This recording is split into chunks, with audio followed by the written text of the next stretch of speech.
Sejam bem-vindos à nossa live Mulheres de Impacto, Histórias Reais. Deixa eu recuperar minha voz aqui. Exatamente para quebrar esse ciclo vicioso que nós idealizamos esse projeto. Ele nasceu de um sonho meu e de dois amigos, professores, Ana Carolina Fernandes, ou só Carol Fernandes, e meu amigo Fernando Demarque. E nós acreditamos que nós podemos fazer a diferença quando nós contamos histórias de outras mulheres que tiveram tantas dificuldades e alcançaram o sucesso, alcançaram novas perspectivas. Então, nós entendemos que esse momento é o momento que, esta primeira edição, a gente vai trazer várias histórias exatamente para poder contar isso para vocês e que vocês nos possam emocionar tanto quanto nós já nos emocionamos simplesmente ao entrevistá-las. Esse projeto é um projeto que visa ressignificar a história de várias mulheres, que visa trazer conhecimento e literalmente transformar a vida de todas elas. Nós desejamos que possamos cumprir todos os nossos desejos aí com esse projeto. E, mais uma vez, agradecer imensamente todo o staff que está por trás disso, a minha equipe do Laboratório de Negócios, Ideias, Talentos e Tecnologias, do LANIT, todas as meninas e meninos que contribuíram para esse momento poder começar. Agradecer imensamente à Universidade Federal de Goiás, que tem toda uma estrutura que nos oferece para esse projeto. Agradecer a Ascom da Face, que está aqui hoje dando o suporte, agradecer a cada uma de nossas maravilhosas convidadas de hoje, que aceitaram de prontidão participarem e estarem conosco aqui. É um dia para mim muito emocionante, desculpe assim, minha voz está até meio embargada, mas é um dia de muita alegria, né? E é exatamente nesse sentido de romper com esse ciclo vicioso que a gente quer, de não termos mais Marias aí na nossa sociedade, de poder darmos outras oportunidades para elas se enxergarem, para elas se ressignificarem. Mais uma vez, muito obrigada por tudo, e obrigada por estarem aqui conosco. Peço que se inscrevam nos nossos canais aí da Face UFG e do Mulheres de Impacto, sigam as nossas redes sociais. Bom, então, socorro, é muita emoção. Bom, então agora eu quero convidar, a nossa segunda mulher de impacto, a Heloísa. Heloísa. Oi, Heloísa. Boa noite, seja bem-vinda. Acho que a Regiane, olá, boa noite. Uma noite de reflexão, Eu acho que a sua história também é uma história que inspira. Eu vou deixar você se apresentar, você contar a sua história, e eu acho que as pessoas precisam conhecer a sua trajetória, suas experiências, suas conquistas, nos seus diferentes desafios, sendo mulher, jornalista e empresária feminina com deficiência. Então, por favor, a história é sua. Boa noite a todos, é um prazer estar participando do primeiro evento, do Mulher de Impacto. É até depois da fala da Regiane, aí eu entro na sequência, eu me sinto até muito privilegiada, até demais, para estar falando aqui sobre a minha vida, sobre a minha pessoa. Mas o mais importante disso tudo, que eu quero falar desse evento, é da gente trazer tantas vozes diferentes, tantas histórias diferentes, para a gente poder conhecer algumas realidades, Porque quando a gente fala de mulher, não existe uma única mulher, existem diversas mulheres, cada uma com experiências de vida que devem servir de reflexão e de apoio para as outras. Então, a gente tem que, em alguns momentos, a mesma coisa da Regiane, parar de olhar para o nosso próprio umbigo e olhar para outros. Mas, depois de falar do evento, eu gostaria, claro, de me apresentar. Meu nome é Heloísa Rocha. Eu nasci com uma doença rara, chamada osteogênese imperfeita, que tem como principal característica a fragilidade óssea. Eu tenho inúmeras fraturas, eu não conto elas, não coleciono elas, mas eu tenho fraturas desde que eu estava ainda no útero da minha mãe. Eu tenho tipo 3 dessa doença rara, genética e hereditária, e eu tenho menos de 1 metro de altura, peso em torno de 20 quilos, tenho inúmeras deformidades nos membros superiores e inferiores, utilizo uma cadeira de rodas para me locomover, sem ela eu não faria nada, absolutamente nada. Mas isso nunca foi impedimento de ser mulher, de me formar, de trabalhar e depois de virar uma empreendedora. E atualmente eu falo de São Paulo, capital, mas eu nasci em Aracaju, capital de Sergipe, menor estado do Brasil.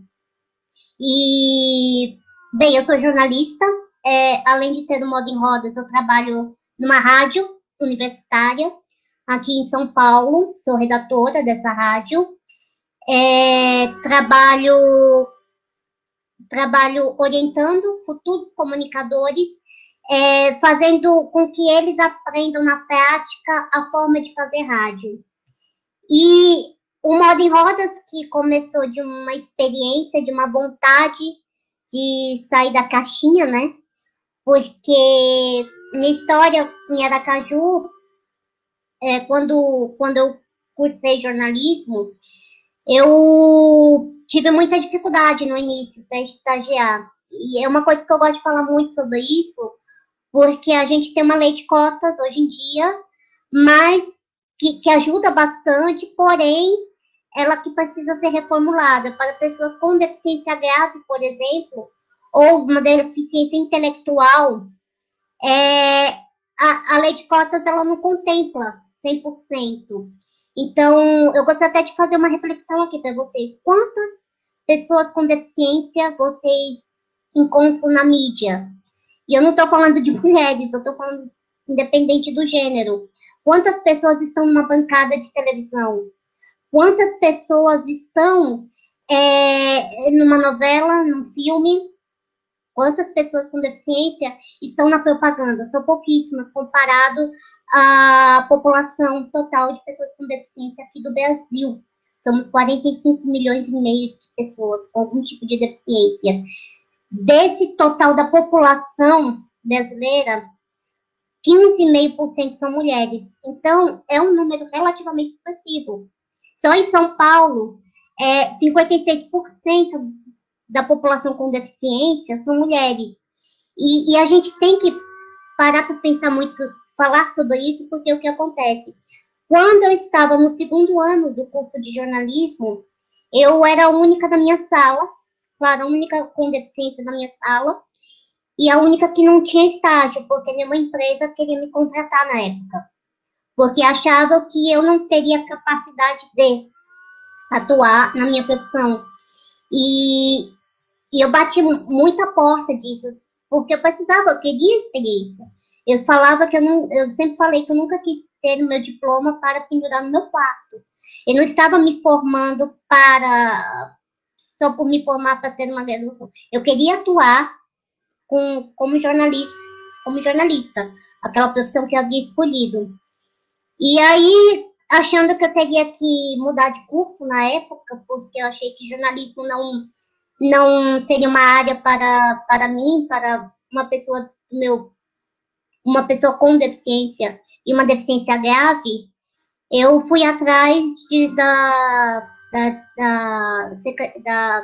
da secretaria do meu curso e pedi ajuda. E aí eu tive que... Ela ouviu minha história, ouviu meus lamentos, e ela me deu uma oportunidade, me indicou uma pessoa, e eu comecei fazendo trabalho voluntário, trabalhando de graça, muitas vezes pagando para trabalhar. E aí foi graças a essa oportunidade que eu consegui depois outro estágio, ser indicada a começar a fazer meu nome dentro da cidade. E aí, no final do 3º ano da faculdade, perto do último ano, eu consegui outro estágio. E aí eu era da única da sala naquela época que tinha 3 estágios. Era a única da época da minha sala que eu estava ganhando mais que todo mundo da minha turma. Porque cada oportunidade, isso independente de você ter ou não uma deficiência, independente da sua raça, independente do seu corpo, você deve ir atrás, você deve correr, como a Regiane fez. Você não deve deixar as oportunidades escaparem. Quando eu me formei, eu decidi dar continuidade aos meus estudos, porque eu achava que eu não teria a oportunidade de atuar devido à experiência como universitária, né? Então, eu achava que eu teria que fazer um mestrado, seguir a carreira acadêmica, nada contra a carreira acadêmica, mas eu jamais achei que iria atuar numa redação. E aí eu vim para São Paulo, e eu lembro que nos primeiros 6 meses, né, de adaptação, eu não me sentia à vontade de voltar a ser bancada pelo meu pai, de pedir dinheiro de novo, não estava mais acostumada e não queria isso. Eu queria ganhar o meu próprio dinheiro e fui atrás, de porta em porta, pedindo emprego, o que fosse, não que fosse na área. E achava que por ter nível superior seria muito fácil. Fui atrás da lei de cotas na época. E aí eu veio uma... Eu gosto muito de falar sobre isso, sobre essa reflexão, porque eu fui chamada para uma dinâmica num banco nacional, não posso dizer o nome desse banco, e era para uma empresa de recursos humanos, tá? Destinada exclusivamente para contratar pessoas com deficiência. E nessa dinâmica, eles já sabiam qual era a minha deficiência, porque para quem é uma pessoa com deficiência, você tem que informar o seu... A gente fala que é CID, né? E fala que ali aquele CID explica qual é a sua deficiência. Então, eu não tinha em nenhum momento escondido que tipo de deficiência eu tinha. E naquela dinâmica, tinha mais ou menos umas 25, 30 pessoas, eu era a pessoa que tinha um currículo, a única que tinha nível superior, iniciando uma pós-graduação, mas era que a pessoa que tinha uma deficiência mais grave, porque a deficiência ela é medida em níveis. E depois de passar uma tarde inteira, uma manhã inteira ali dentro, sem almoçar, eu fui a única pessoa que saiu sem uma indicação, com a resposta de que meu currículo era muito elevado para as vagas que eles tinham disponíveis. E aquilo me deixou muito mal na época. Eu fiquei analisando por que valeria a pena estudar tanto, por que valeria a pena pedir para meus pais investir tanto dinheiro na minha educação, por que teria valido a pena de mudar de cidade, se eu nunca iria conseguir trabalhar, se sempre iria fechar uma porta para mim. E aí, felizmente, eu venho de uma família que eu tenho apoio do pai e da mãe. Vale destacar que na grande parte das famílias de pessoas com deficiência, o pai geralmente é uma pessoa muito ausente dessas famílias. E isso influencia profundamente na criação dessa menina com deficiência, dessa mulher, porque ela cresce sem uma personalidade, uma imagem de homem dentro de casa, e aí isso vai gerar muitas questões de insegurança, de baixa autoestima, de entrar em relacionamentos abusivos. Eu vou voltar para a minha história, mas isso é muito importante que vocês saibam, que a mulher com deficiência ela é duplamente mais vulnerável por conta da deficiência. E elas muitas vezes são vítimas de violência doméstica, violência sexual, por conta que ela tem a baixa autoestima natural, porque ela não tem o apoio da família. E eu fui uma privilegiada, eu sou uma privilegiada, porque eu tive esse apoio, eu tive condições, eu tive apoio tanto financeiro quanto emocional. E meu pai falou para eu não desistir na época. Até que um dia eu estava no curso da pós-graduação e eu encontrei o que foi meu ex-chefe. E ele estava divulgando um laboratório de rádio que também era o que poderia ser utilizado não só para os alunos da graduação, mas após também. Como eu não estava fazendo nada e como na época eu não tinha experiência prática em rádio, eu me candidatei. E aí apareci, bati na porta e disse que eu queria trabalhar novamente voluntária, trabalhar de graça, mas para ter experiência, para conhecer pessoas em São Paulo, começar a fazer uma rede social, né, uma rede de amigos, de conhecidos. E aí meu chefe olhou para mim, foi com minha cara, e aí ele na época me perguntou, você gostaria de cobrir o Teleton? Então imagine, uma pessoa que sai de Sergipe, vem para São Paulo, era um sonho para cobrir um evento nacional numa grande emissora. E eu falei sim. E eu fui cobrir o Teleton. Eu já tinha experiência com cobertura de eventos maiores nos estágios que eu tinha lá em Sergipe. Eu utilizei toda essa experiência para trabalhar lá no Teleton. O que eu não sabia na época é que eu estaria sendo avaliada por ele. Eu só fiz o meu melhor trabalho. E quando eu entreguei o material na semana seguinte, o material que iria ao ar, ele perguntou se eu estava trabalhando. Eu falei que não. E aí ele falou, olha, a gente tem uma vaga aqui de redatora e você gostaria de trabalhar comigo?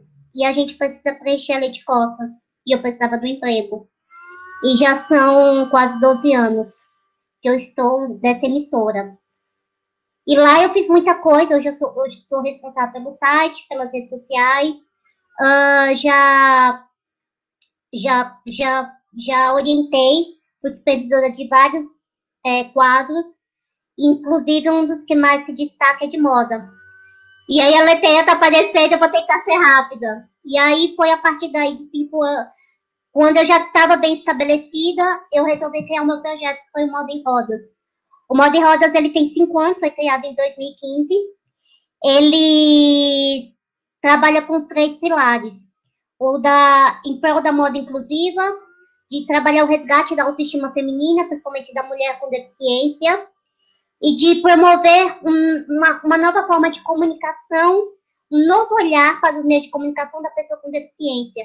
Infelizmente, a gente, quando fala da pessoa com deficiência ainda nos meios de comunicação, a gente traz como 2 pilares. Ou ele é supervalorizado, super-herói, só porque ele possui uma deficiência, ou como coitadinho. E isso nada mais gostaria de falar novamente, isso é capacitismo. O capacitismo é o preconceito que a pessoa com deficiência sofre só por ter uma deficiência.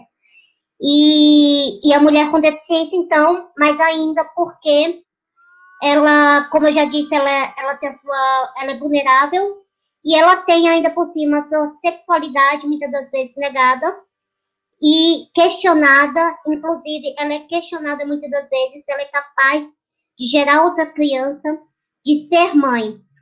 O Moda em Rodas, ele está no Twitter, no Facebook, no Instagram. Hoje, desde o ano passado, eu produzo um podcast semanal que traz a beleza e a moda inclusiva como temas centrais, trazendo temas que vão além do que o que é moda inclusiva. Até a própria Regiane já falou que quando ela estava numa cadeira de roda, quando ela estava acamada, ela teve dificuldade de encontrar roupas para ela, então é um dos pilares que eu trabalho. E o Moda em Rodas, desde o ano passado, um pouco antes, virou uma empresa por conta da procura que foi pela minha pessoa de palestras para falar sobre moda, para falar sobre autoestima, para falar sobre mercado de trabalho da pessoa com deficiência. E no ano passado, pela revista Cláudia, entre tantas inúmeras conquistas, no Dia da Mulher, há um ano, eu fui eleita entre 66 mulheres para estampar uma edição especial da revista Cláudia. Então, Dia da Caju, eu fui estampando pelo mundo inteiro. E eu sou privilegiada, são muitas mulheres com deficiência, mas eu gostaria de falar muito isso, para a gente valorizar e potencializar essas mulheres, e parar de ver nós, como pessoas frágeis e indefesas que devem ser botadas numa redoma de vidro. Eu sou um exemplo de que, apesar de ter ossos de cristal, eu faço jus ao meu nome, Rocha. Então, fui forte, fui além, e não quero parar por aqui. Muito obrigada. Ai, socorro, meu Deus. Vocês vão acabar comigo. Eu não consigo chegar na Lucilene hoje. A bicha é pequena, como diz a Regiane aqui, mas tem 1,90 m de potencial. Socorro! Ai, socorro! Ai, ai, gente, ai, que lindo! Obrigada, Heloísa. Nossa, obrigada. Com certeza aí você está vendo os nossos comentários aí, são uma história linda, que eu quero, Eu assim, que desejo. demais. Nossa, não tem nem palavras, eu estou super emocionada, assim, estou tentando segurar aqui a onda, porque é isso aí, são inspirações para tantas outras mulheres, né, de não nos verem como pessoas frágeis, mas como pessoas que, né, podem, são capazes, que têm condições de liderar pessoas, que têm tanta competência quanto qualquer outra coisa, né. De rocha. Obrigada, querida.